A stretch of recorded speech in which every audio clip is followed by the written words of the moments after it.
प्रिया शेटे. आणखीन माझ्या युट्यूब चॅनलवरती तुमचं खूप खूप स्वागत आहे. सो आज ॲस्ट्रॉनॉमी इन 90 सेकंड्सचा नवीन एपिसोड आपण रेकॉर्ड करतोय आणि आजचे जे पाहुणे आहेत ते माझ्यासाठी एकदम स्पेशल गेस्ट आहेत, ज्यांना मी भावना आत्या पण म्हणते, पण त्यांचं नाव आहे मिसेस भावना जाधव. मी तिला नेहमी बघितलं आहे या संबंधित एकदम बिनधास्तपणे फुल कॉन्फिडेंटली तिचे ओपिनियन्स एक्सप्रेस करते. मी खूप खुश आहे की ती आज माझी गेस्ट आहे, पण मी तिला चान्स देते तिला इंट्रोड्यूस करण्यासाठी स्वतःला. सो भावना त्या प्लीज सगळ्यांना सांग तुझ्याबद्दल आणि तू इंट्रोड्यूस कर स्वतःला प्लीज. मी बाय प्रोफेशन ॲडव्होकेट आहे. Last 32 years I am practising in Mumbai high court also and family court. Most probably माझी सगळी मॅटर्स जे काही आहेत त्या सगळ्या फॅमिली डिस्प्यूट्स आहेत, कौटुंबिक कलह. आणि बरेचदा असं बोललं जातं की ग्रह मिळत नाही म्हणून लग्न ठरत नाही, किंवा लग्न ठरलेली असतात ती ग्रह जुळली, कुठेतरी ग्रहांचा प्रॉब्लेम झाला म्हणून लग्न सक्सेसफुल झाले नाहीत. असे काहीतरी प्रकार होत असतात, असे काहीतरी संवाद होत असतात. बरोबर आणि हॉरोस्कोप बघून लग्न केलेले असले तरी डायव्होर्स होतातच. बरोबर मी ऍक्च्युअली फॅमिली कोर्ट लॉयर आहे. आणि बरोबर. हा प्रश्नाचा उलगडा काढण्यासाठी मी श्रेयाला विचारलं, म्हटलं खरंच काही तुझी ग्रह आम्हाला नडतात का इंडियामध्ये किंवा भारतात किंवा या विश्वात? आणि हा ऍक्च्युअली इंटरेस्टिंग आहे, स्पेशली आपल्या इंडियन कल्चरमध्ये, सोसायटीमध्ये आपल्याकडे इतकी मान्यता आहे या सगळ्या ऍस्ट्रोलॉजीची किंवा ज्योतिषशास्त्र ज्याला म्हणतात त्याची. मी प्रयत्न करेन की या क्वेश्चनचं मी थोडंफार आन्सर देऊ शकेन. आणि माझं जे ओपिनियन आहे की मी ह्यामध्ये बिलीव्ह करते नाही करते किंवा मला काय याबद्दल वाटतं हे मी एक्सप्रेस करायचा प्रयत्न करते. तुझा जो ऍस्ट्रोलॉजी रिलेटेड क्वेश्चन आहे त्याला उत्तर द्यायला माझा टाइम स्टार्ट होतो आता. सो जे आपण ज्योतिष विद्या म्हणतो ऍक्च्युअली ते काय आहे आणि त्याचे पण किती भाग आहेत हे खूप इंटरेस्टिंग आहे. सो ज्योतिष विद्याचा जो पहिला भाग आहे ते म्हणजे होरा, जे ऍक्च्युअली जी प्रेडिक्शन, हॉरोस्कोप, कुंडली आणि ह्या सगळ्याला बेस्ड आहे, तो एक त्याचा एक ऍस्पेक्ट आहे. त्याचा जो दुसरा ऍस्पेक्ट आहे तो म्हणजे ऍक्च्युअल ॲस्ट्रॉनॉमी, म्हणजे जे स्टार्स, प्लॅनेट्स आणि जे त्यांचे लोकेशन आहे, त्यांचे डिस्टन्स आहे पृथ्वीपासून आणि हे सगळं जो ॲस्ट्रॉनॉमिकल सायन्स बेस्ड ऍस्पेक्ट आहे. तिसरा ऍस्पेक्ट म्हणजे संभेद, म्हणजे की त्याचा ऍक्च्युअली सोसायटीवरती आणि प्लॅनेटवरती, आपल्या प्लॅनेटवरती इन जनरल, म्हणजे इंडिव्हिज्युअली नाही पण मोठ्या स्केलवरती काय इम्पॅक्ट आहे. हे 3 ऍस्पेक्ट्स आहेत ज्योतिष विद्याचे. आणि हे सगळं जे आहे ते इंडियन ॲस्ट्रॉलॉजीमध्ये इन्क्लूड केलं जातं. पण मुळात म्हणजे ॲस्ट्रोलॉजी आणि ॲस्ट्रोनॉमी दोन्ही गोष्टी ह्या आधीच्या जमान्यात एकच होत्या. ॲस्ट्रॉनॉमी काय आहे तर ॲस्ट्रॉनॉमी स्टडी आहे प्लॅनेट्सचा, स्टार्सचा, सगळ्यांचा फिजिक्सचे लॉज आणि मॅथमॅटिक्स वापरून.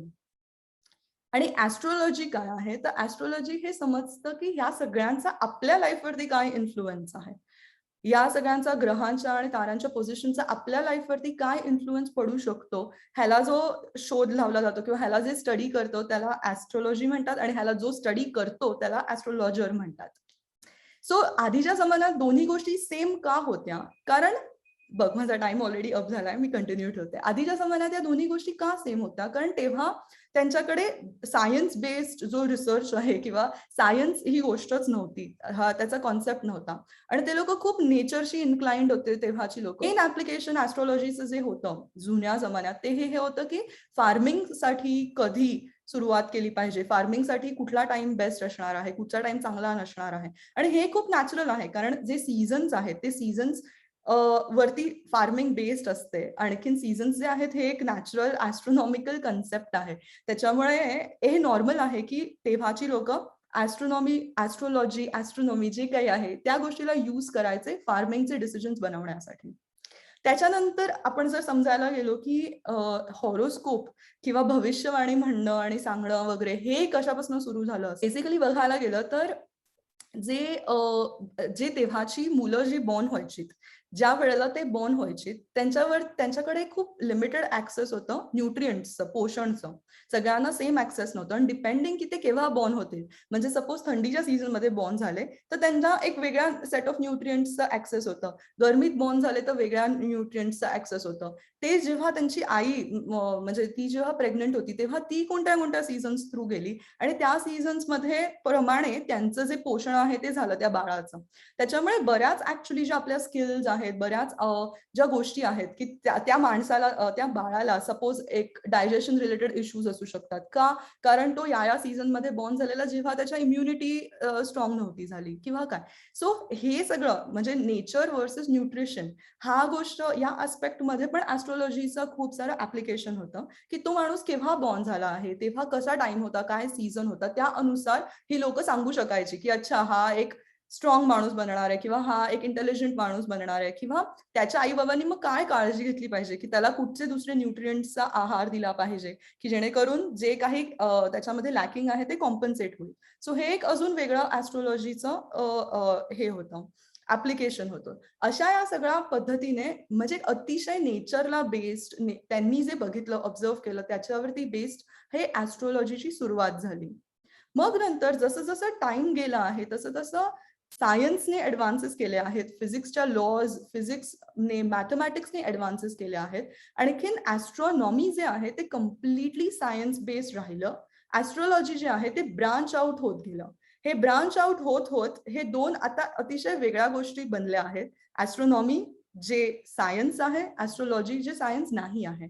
आणखीन हे का मी म्हणते आहे ह्याच्यावरतीही मी पुढे अजून बोलणार आहे. पण आधी आपण परत मागे जाऊया, आणखीन वेदिक जी ऍस्ट्रोलॉजी आहे त्याची सुरुवात कुठून झाली हे बघायचा प्रयत्न करूया. सो जुन्या जुन्या जुन्या जुन्या तू जर सगळ्या बुक्स एन्शियंट इंडियन कल्चरच्या खोदून खोदून काढल्यास तर एक जुनी बुक आहे जी आहे बृहत परिसर होराशास्त्र, ओल्डेस्ट इंडियन ऍस्ट्रोलॉजीची बुक आहे, जी लिहिलेली महर्षी पराशर यांनी, जे कोण होते, जे ऋषी व्यास यांचे फादर होते. सो हे त्यांनी जी ऍस्ट्रोलॉजीची बुक लिहिली आहे ती ऑलमोस्ट द फर्स्ट बुक आहे इंडियन किंवा वेदिक ऍस्ट्रोलॉजी जीचं जे इंट्रोडक्शन आहे ते सेटअप करतात. पण ही जी बुक आहे म्हणजे जे स्टडीज असं म्हणतात की ऍक्च्युली ही बुक जी आहे ती लिटरल ट्रान्सलेशन आहे ग्रीक कल्चर पासून. अरे वा. बिकॉज हा जे होरा हा शब्द आहे या होरा शास्त्रमधनं तो ओल्ड संस्कृतचा शब्दच नाही आहे, तो ऍक्च्युली एक ग्रीक शब्द आहे. त्याच्यामुळे हे माहित खूप नव्हतं. खूप डाऊट्स आहेत की ही बुक ही आपण ऍक्च्युअली लिहिलेली म्हणजे इंडियनमध्ये लिहिलेली गेली आहे, संस्कृतमध्ये लिहिलेली गेली आहे, पण ती मे बी प्रोबॅबली एक जस्ट ट्रान्सलेशन आहे ग्रीक कल्चरचं, ग्रीक जी बुक होती त्याचं. आणि ऍक्च्युअली ह्याचं अजून पण काय प्रूफ आहे, कारण वेदांमध्ये ऍक्च्युअली जास्त मेन्शन नाही आहे, काही मेन्शनच नाही आहे ऍस्ट्रोलॉजीचं. सो त्याच्यामुळे असं म्हटलं ज्याला आपण वेदिक ऍस्ट्रोलॉजी म्हणतो ती प्रोबॅबली वेदांपासून येत पण नाही, ती प्रोबॅबली एक वेस्टर्न इन्फ्लुएन्स किंवा युरोपियन इन्फ्लुएन्स थ्रू येते. आणि त्यावेळेला जी ऍस्ट्रोलॉजी होती ती वेस्टर्न म्हण, इंडियन म्हण, युरोपमध्ये, इजिप्तमध्ये, इंडियामध्ये सगळीकडे सेम होती त्यावेळेची जी ऍस्ट्रोलॉजी होती ती. अच्छा. आणि मग ऍडव्हान्स होत होत होत होत आता ऍस्ट्रोलॉजी वेगळी आहे, जी वेस्टर्न ऍस्ट्रोलॉजी आहे, जे इजिप्तमध्ये वापरतात म्हण, जे युरोपमध्ये वापरतात म्हण, जे इंडियात वापरतात, या तिन्ही त्या सगळ्या ऍस्ट्रोलॉजीज पण वेगळ्या वेगळ्या आहेत. सो हे जी वेदिक ऍस्ट्रोलॉजी आहे ती किती ऍक्च्युअली वेदांपासून येते आणि नाही येत हा पण एक मोठा प्रश्न आहे जो अजूनही सॉल्व्ह नाही. जेव्हा लहान होते तेव्हा मला पण हा नेहमी प्रश्न पडायचा की इंडियामध्ये आपण हे एवढं मानतो, आपल्या राशी काय आहेत, राशींचं भविष्य काय आहे, लग्नांसाठी पत्रिका जुळवणं आणि हे सगळं. सो असं बघायला गेलं तर हा एक खूप मोठा प्रश्न आहे, बरोबर, आणि खूप मोठी गोष्ट आहे जिचा आपण हेल्प घेतो आपल्या लाईफचे डिसिजन बनवण्यासाठी. मग ही राईट. जी गोष्ट आहे ती कशावर बेस्ड आहे हा मला नेहमी प्रश्न पडायचा, कारण मला ऍस्ट्रोनॉमी मध्ये खूप इंटरेस्ट होता, पण ऍस्ट्रोलॉजीचा काय रेलेव्हन्स आहे हे मला नाही समजायचं काय. आणि हे समजता समजता मी एक 5 फॅक्टर सोल्युशन मला एक मिळालं आहे जेणेकरून मी ऍस्ट्रोलॉजी बिलीव्ह नाही करत, आणि त्याचे व्हेरी माझ्याकडे गुड. 5 रिझन्स आहेत. पहिली गोष्ट म्हणजे जसं मी तुला म्हटलं की ऍस्ट्रोलॉजी ही सायन्स नाही आहे. वेदिक ऍस्ट्रोलॉजी म्हण, कुठचीही जगातली ऍस्ट्रोलॉजी म्हण, वेस्टर्न ऍस्ट्रोलॉजी, आपली ऍस्ट्रोलॉजी, कुठचीही प्रकारची ऍस्ट्रोलॉजी ही सायन्स नाही आहे. का? कारण सायन्स जे आहे ते फॅक्ट आणि एव्हिडन्स वरती बेस्ड असतं. इव्हन तुझ्याकडे पण जो एक क्रिमिनल रेकॉर्ड आहे तो एव्हिडन्सेस आणि फॅक्ट्स वरती बेस्ड असतो. येस. जेव्हा येस. तुम्ही त्याला प्रूव्ह नाही करू शकत तेव्हा तुम्हाला कोणी बिलीव्ह नाही करणार आहे, आणि जो तुम्हाला बिलीव्ह करणार आहे त्याला प्रूफची गरजच नाही लागत, कारण ती बरोबर. त्याची बिलीफ सिस्टीम बरोबर केलेला एक खेळ आहे. सो खेळ आहे. ऍस्ट्रोलॉजी जी आहे त्याच्यावरती काही फॅक्ट नाही आहे, काही एव्हिडन्स वरती ती बेस्ड नाही आहे. त्यामुळे पहिली गोष्ट तर माझ्याप्रमाणे ते एक सायन्स नाही आहे. दुसरी गोष्ट म्हणजे की ऍस्ट्रोलॉजी जी आहे ती रिप्रोड्युसेबल नाही आहे. म्हणजे आता सायन्स मधली एखादी एक्सपेरिमेंट असेल, फिजिक्स मधली, केमिस्ट्री मधली, मी जर ती केली आहे आणि मला एक स्पेसिफिक रिझल्ट मिळाले आहेत, मी तुला ते सेम ॲपॅरेटस दिलं तर तुलाही ते सेम रिझल्ट मिळणार आहेत. आले पाहिजे. का? कारण हे सायन्स आहे, हे फिजिक्सचे लॉज आहेत, हे केमिस्ट्री आहे, ही सगळ्यांसाठी सेम आहे, सगळ्यांसाठी सेम असते, म्हणून ती रिप्रोड्युसिबल असते, म्हणून त्याला सायन्स म्हणतात. ॲस्ट्रोलॉजीमध्ये तू 2 ज्योतिषांकडे गेलीस तर खूप मोठा चान्स आहे की सेम ते नाही. तुला वेगवेगळं भविष्य सांगतील, वेगवेगळी तुझी पत्रिका बनवतील, वेगवेगळ्या गोष्टी तुला सांगतील. मग ह्याचा अर्थ काय आहे की ॲस्ट्रोलॉजी ही रिप्रोड्युसिबल नाही आहे. आपल्याकडे पत्रिका वगैरे कशी बनवली जाते की तुमची जन्मवेळ काय आहे, ती तिथी काय होती आणि हे सगळं. आता इंडियामध्ये, फक्त इंडियामध्ये दर मिनिटाला 6 लोक जन्मतात. हे इंडियन पॉप्युलेशनचा रेट आहे. तर या अनुसार तर या 6 लोकांची कुंडली एक्झॅक्टली सेम असली पाहिजे. एक्झॅक्टली मिरर असली पाहिजे. कारण ते सेम टाइमला सेम कंट्रीमध्ये बॉर्न झाले आहेत. आणि ती गोष्ट तर नाही आहे. ती गोष्ट खरी नाहीये. कारण प्रत्येकाची वेगळी-वेगळी कुंडली असते. प्रत्येकाचे जी पत्रिका असते ती वेगळी-वेगळी बनते. सो हे कसं होतं? कारण ॲस्ट्रोलॉजी ही रिप्रोड्युसिबल नाहीये. त्याचा काही एक सरळ सोपा फॉर्म्युला नाही आहे. ती एक वेगळ्या विश्वच प्रकारचं वेगळं आहे. आर्ट आहे म्हणू शकतेस. तू त्याला आर्ट म्हणू शकतेस कारण त्याच्या मागे काही रिझनिंग नाही आहे. आता थर्ड ऍस्पेक्ट जो आहे तो म्हणजे जो अगदी माझ्या सेकंड पॉइंटला रिलेटेड आहे ते म्हणजे की याच टायमिंगला तुझी जी एक्झॅक्ट जन्मतिथी आहे त्याच वेळेला एक दुसरा माणूस जन्मतो म्हण इजिप्तमध्ये. पण इजिप्तमध्ये तर ते वेगळी ऍस्ट्रोलॉजी बिलीव्ह करतात. म्हणजे जे सेम ग्रह तारे आपण पण ज्यांना वापरतो त्यांचा तिकडे एक वेगळाच रोल आहे त्यांच्या ऍस्ट्रोलॉजी अनुसार आणि आपल्या ऍस्ट्रोलॉजी अनुसार वेगळा रोल आहे. याचा काय अर्थ आहे की जर तू इजिप्तमध्ये बॉर्न झाली असेल तर तुझं भविष्य वेगळं असेल. अगदी त्याच मुवमेंटला बॉर्न झाली आहेस तरी सुद्धा. पण इंडियामध्ये बॉर्न झाली आहेस तर तुझं भविष्य वेगळं असणार आहे कारण तुझी इंडियन ऍस्ट्रोलॉजी वेगळं भविष्य सांगते.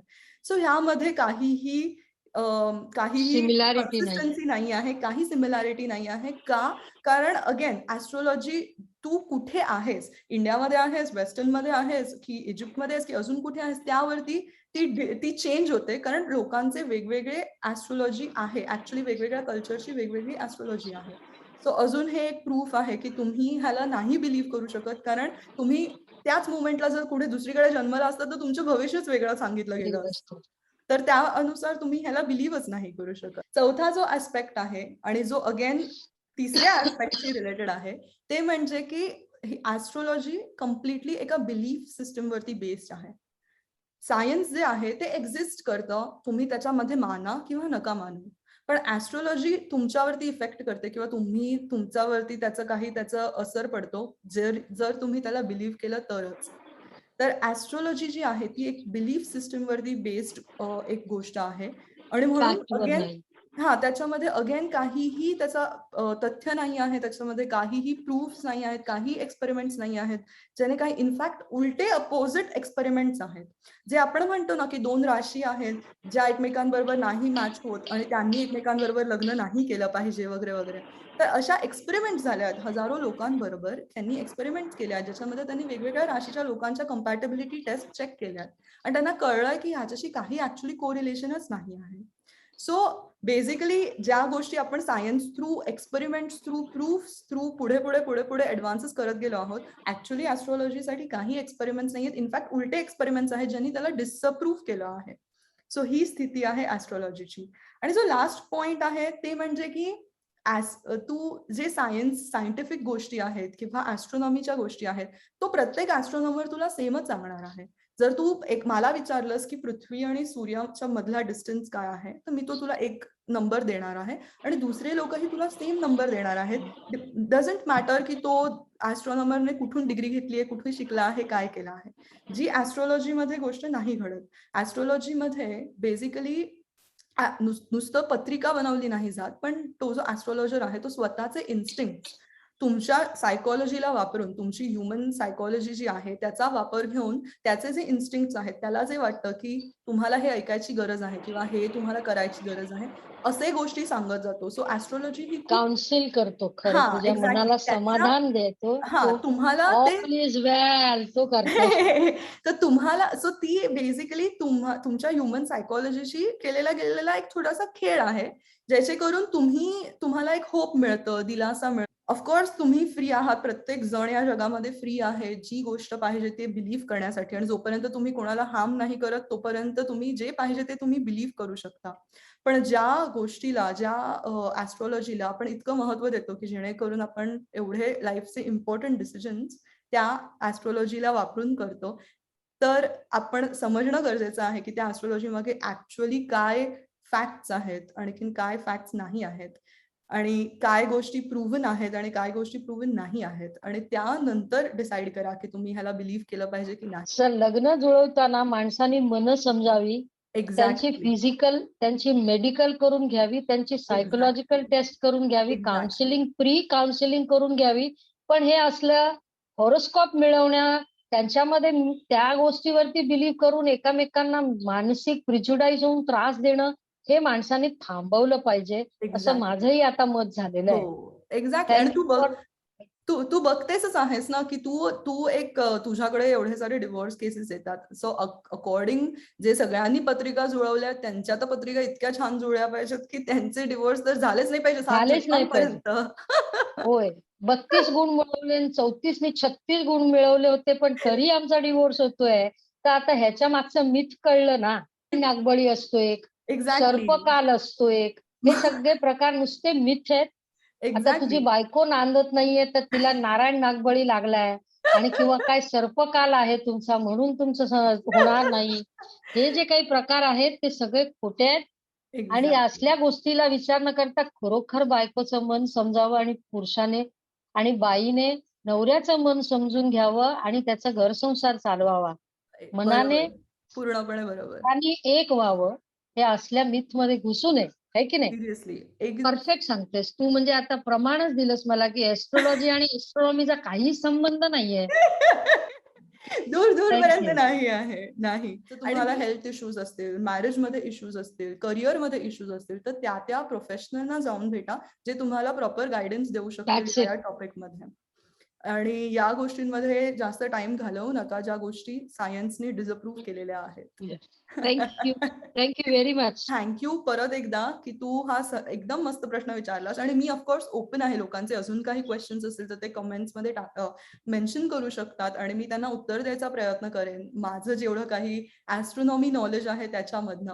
थँक्यू. आणखीन हा व्हिडिओ बघण्यासाठी थँक्यू. तुमचे काही क्वेश्चन्स असतील, काही कमेंट्स असतील तर त्याला नक्की ड्रॉप डाऊन करा. हा जो मेसेज आहे जो आम्ही स्प्रेड करायचा प्रयत्न करतो आहोत त्याला स्प्रेड करायला आमची मदत करा, म्हणून हा व्हिडिओ सगळ्यांबरोबर शेअर करा. आवडला असेल तुम्हाला तर लाईक करा आणि नक्की या चॅनलला सबस्क्राईब करा. So thank you so thank you. Much. Thank you.